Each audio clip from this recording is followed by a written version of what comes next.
The hero image is the first slide of our pitch deck, and it will help you set the mood of the entire presentation and even introduce your brand guidelines.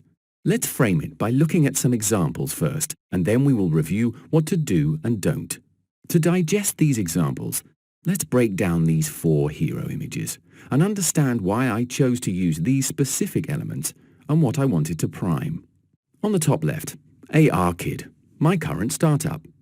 The slide is composed of a simple gradient background, a bold title that is not vertically centered, and a difficult-to-read tagline.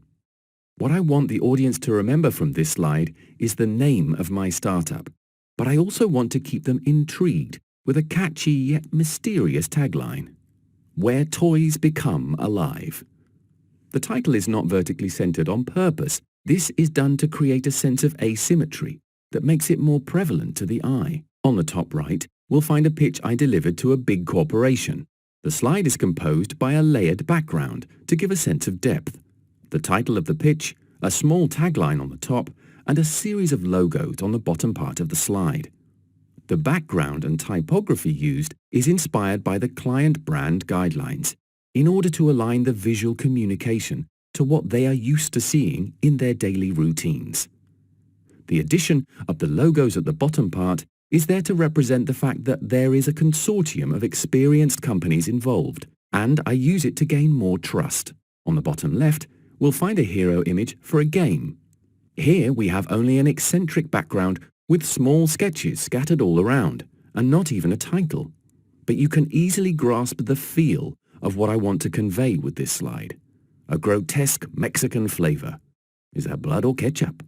To conclude with the examples, on the bottom right we have another game-related hero image, along with an illustrative background, title, and tagline. What I want to give to the audience through all the depth generated by this illustration is a call to action to get them ready to become immersed in a joyful world.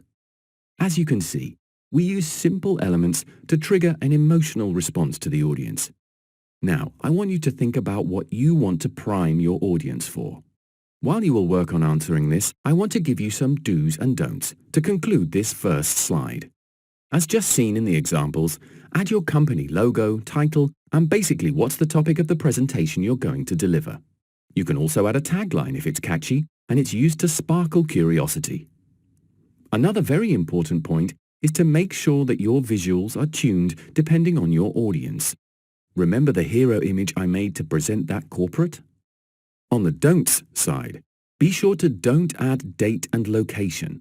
Less elements the better. Also, because if you're going to send it via email, it can become easily outdated, and in general, it's always a good practice to reduce any potential mistakes we can make in the future. The second and third don'ts are connected because we want to generate a simple yet effective and high-catchy slide to hook the attention of our audience. So please, don't confuse them with many logos, awards, or affiliations, and more broadly, don't use poor visuals. If you don't have a designer's eye, don't worry. You can just use the template that comes along with this course.